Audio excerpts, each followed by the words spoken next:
안녕하십니까? 지금부터 행복한 삶을 위해 지켜야 할 원칙에 대해서 한번 생각해 보기로 하겠습니다. 행복한 삶을 위해 지켜야 할 원칙. 먼저 긍정적인 사고로 나아가라고 이야기합니다. 긍정적인 사고로 나아가라. 습관이란 내가 진리라고 믿는 생각의 결정체입니다. 습관이라고 하는 것은 내가 진리라고 믿고 있는 생각의 결정체들을 모아서 우리가 그 좋은 방향으로 가서 이렇게 체화된 게 습관이라고 본다면은 좋다, 될 것이다, 할 수 있다는 긍정적인 플러스 발상을 계속하면은 뇌에 좋은 호르몬을 분비시켜서 사람의 의욕을 고취시키고 인내력을 향상시키고 또 창의력을 강화시키고 건강 증진에도 도움을 준다 하고 이렇게 이야기합니다. 그래서 맨 먼저는 긍정적인 사고로 나가라고 하는 걸 말씀드리고, 두 번째는 쉬운 거부터 단계를 따라 구체적으로 시도하라. 쉬운 거부터 단계를 따라서 구체적으로 시도하라고 얘기합니다. 쉬운 거부터. 그래서 이 행복한 삶을 우리가 사는 데 있어서 기본적으로는 그 어려운 것들, 안 되는 것들 억지로 하는 것들도 그런 것들이 결정적으로 중요한 게 아니라 쉬운 것부터 단계를 따라 구체적으로 시도하는 게 매우 좋은 방법입니다. 1km를 가는 것이 시련이고 1m를 가는 것은 어렵지만은 1cm를 가는 것은 식은 죽먹기라고 우리가 보통 얘기할 수 있는데, 금연을 우리가 한다고 그러면은 점차 개배수를 줄여나가는 것은 물론이고 니코틴 함량이 낮은 담배로 서서히 옮겨가는 건, 옮겨가서 금단 증상을 충분히 극복한 뒤에 끊는 것이 지혜롭습니다. 말로만 하는 것보다 구체적인 목표를 정하는 것이 중요하다고 얘기합니다. 이 얘기 중에서는 제가 그 최수종 씨의 팔굽혀펴기 1500회라는 1500회를 해서 기적을 이루었다는 그 얘기를 한번 같이 소개해 보고자 합니다. 최수종 씨는 물론 금방 1500개를 했겠습니까? 이건 하루에 10개도 하고 15개도 하고 20개도 하고 이런 식으로 계속 올려서 1500개의 목표를 세워서 실행해 나가는데, 우선 할 수 있는 범위까지 하는 거죠. 이렇게 하다 보니까 나중에는 70개도 하고 80개도까지 올라왔는데, 그러면서 어떤 현상이 생겼냐, 몸이 아주 몸짱이 되어서 굉장히 몸이 건강해지고 튼튼해지고 주위로부터 아주 부러움을 샀다고 합니다. 그러니까 우리가 보기에는 최수정 씨가 좀 왜소해 보이지만은 몸이 이런 1500개의 팔굽혀펴기를 하는 걸 통해서 자기 몸에 기적이 일어난 걸 발견했다는 거죠. 그래서 그런 걸로, 저 같은 경우는 어떻게 한다면 여기에 걸린공원에 나가보면은 이렇게 있어요. 역기들기라고 하는 건데, 앞으로 이렇게 들고 앞으로 밀고 쭉 하는 건데, 이렇게 쭉 밀었다 당기다 하는 건데, 이걸 처음에 가서 해보니까 30개밖에 못 하겠더라고요. 다른 것들은 내가 마음먹으면 얼마든지 할 수, 이건 근력이 없으면 못 하는 겁니다. 그래서 나도 최수종 씨의 1500개, 팔굽혀펴기 1500개를 생각하고 목표를 한번 100개를 한번 생각해 봤습니다. 100개. 역기들기 100회. 그래서 그러니까 처음에는 30개 했는데 그 다음에 어느 순간 60개.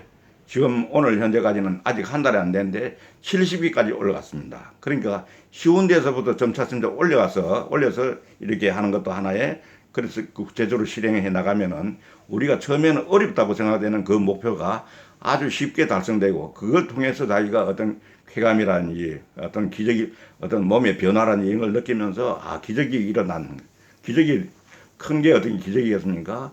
우리가 나이 많은 사람이 아침에 일어나는 것도 큰 기적이고, 우리가 일어나서 걸린공원에 가서 맑은 공기를 쐬면서 이렇게 할 수 있다는 그 자체가 그 기적이라고 생각이 됩니다. 그래서 이런 부분을 우리가 스스로 하면서 기적을 맛보시는 게 어떤가 하는 생각을 합니다. 그 다음에는 7번만 시도하라 그럽니다. 7번만 시도하라 그럽니다. 우리가 마음가짐에 작심삼일이라는 이런 말이 있습니다. 작심삼일. 그러나 그것도 7번만 하면은 21일이 되겠죠, 이제. 그래서 21일이면 계란도 생명으로 부활합니다. 평생 동안 술을 안 마시겠다는 것보다 오늘 하루만 절조하자고 다짐해 보십시오. 그러기를 7번 하다 보면은 변화된 나를 보게 될 것입니다. 이 좋은 말입니다. 작심삼일. 작심삼일을 7번 하면 21번입니다. 그래서 21번의 어떤 변화를 주면은 그 앞에 것들은 없어지고 그 다음 변화를 준 그 다음 게 확실히 습관화가 된다고 하는 얘기입니다. 습관화되는 데는 21일간의 어떤 훈련과 그 반복적인 어떤 트레이닝이 필요하다는 그런 얘기인데, 여기서 얘기하는 건 7번만 시도하라. 그런 게. 그래서 우리는 너무 길게 보지 말고 오늘 하루 절주하자. 오늘 하루만 술 먹지 말자. 오늘 하루만 뭐 하지 말자. 이런 것들이 모이면 어떻게 되겠습니까? 일주일이 되고 20일이 되고 한 달이 되고 이렇게 하다 보면 우리가 그게 습관이 될 수가 있다. 그런 얘기인데. 그다음에 그날이 첫날이 되게 하라고 얘기합니다.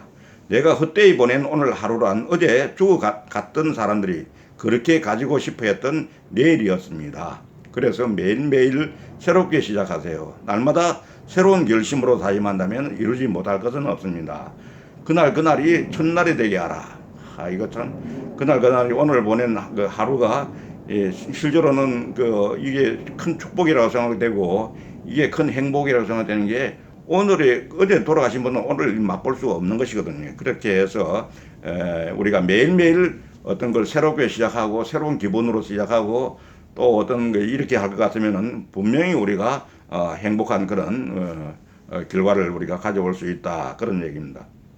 그러고는 소문을 내서 울타리를 쳐라. 그런 소문을 내서 혼자 한 약속은 깨지기 쉽습니다.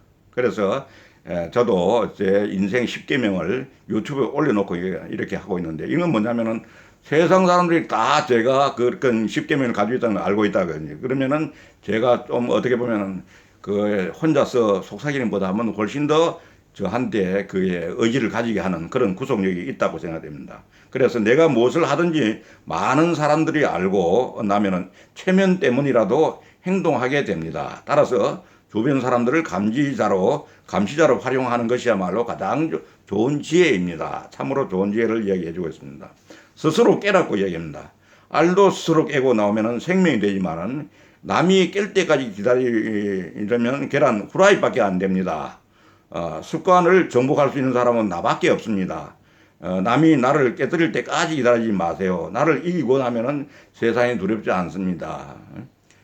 그런 생각입니다. 이렇게 스스로 깨라고 하는 부분. 그리고 자기 목표가 표준이 되게 하라. 자기 목표가 표준이 되게 하라고 얘기합니다. 다른 사람을 쫓아 2인자가 되지 말고 자기 자신의 충실한 1인자가 되어라 라는 말이 있습니다. 남의 기준에 끌려가지 말고 나의 기준을 다른 사람들의 표준이 되게 노력하세요. 또 다른 사람들과 비교하지 마세요. 사람마다 체질이 있듯이 모든 게 같을 수 없습니다. 나에게는 나의 길이 있습니다. 자기 길을 잘 가면 되는데 자꾸 남이 따라한다든지 남의 눈치를 본다든지 남의 신경을 쓴다든지 이런 것들은 별 도움이 안 된다. 이런 얘기입니다. 성공했을 때 가만히 있지 말고 보상을 주어라. 참으로 좋은 얘기입니다. 왜 우리가 보면 남에게는 보상을 주는데 자기 자신에게는 왜 안 주는 거냐 이거죠. 자기 자신 문적 자기 자신을 사랑한다고 할 것 같으면 자기 자신에게 먼저 보상을 하는 게 이런 게 중요한 겁니다. 습관을 정복한 자신을 자랑스럽게 만드세요. 스스로에게 평소에 좋아하는 거나 갖고 싶었던 물건을 사주세요. 이는 피그말리온 효과를 가져와서 삶의意欲을 고취시킵니다. 그럽니다. 한번 실패했다고 포기하지 말고 다시 시작하라고 또 얘기합니다. 넘어지는 것은 수치가 아닙니다. 하지만 그 자리에 누워 불평하는 것은 수치입니다. 실패는 시행착오라는 교훈을 통해 혁신으로 비약할 수 있는 자산입니다. 실패하더라도 다시 시작하세요. 재차 시도할 때 성공할 가능성이 훨씬 높아집니다. 우리가 성공과 실패를 어떻게 가름하냐면은 실패는 넘어지고 난 뒤에 포기해버리는 거. 이게 실패입니다. 성공은 넘어지더라도 포기하지 않고 계속 시도하면은 그게 말하자면 성공이라고 얘기할 수 있겠습니다. 그렇게 하고 여러 사람들과 사귀어라고 얘기합니다. 생각과 생활 방식이 다른 사람들과 만남을 많이 갖는 것이 좋습니다. 만남은 사고의 폭을 넓혀주며 삶의 의욕을 불어넣어 줄 것입니다. 성공한 사람에게는 성공 습관이 있습니다. 바로 그것을 놓치지 마세요. 만날 때마다 한 가지씩은 찾아내서 습관으로 만드는 것이 중요하다. 이렇게 얘기합니다. 가장 먼저 버려야 할 습관은 탓이라고 얘기합니다. 남의 탓. 그래서 선택과 성공에는 오직 한 가지 이유만 존재하지만 실패에는 수만 가지의 변명이 따릅니다. 습관을 정복하려면 탓을 버리십시오. 친구 탓, 부모 탓, 환경 탓, 날씨 탓, 건강 탓, 결국 버려야 하는 것은 탓 증후군입니다. 이게 행복 라이프에 나와 있는 그 내용인데 참으로 우리한테 행복한 삶을 위해 지켜야 할 원칙, 이 원칙들을 우리 잘 지키면 우리 모두가 행복하게 될 것이라고 저는 자신합니다. 오늘 제 말씀 듣고 여러분들 한번 이 행복한 삶을 살기 위해 지켜야 할 원칙들을 잘 지켜서 우리 모두가 이 코로나 때문에 어렵지만은 행복한 모두가 되시길 바라고 꼭 좋아요 해주시면 고맙겠습니다. 감사합니다.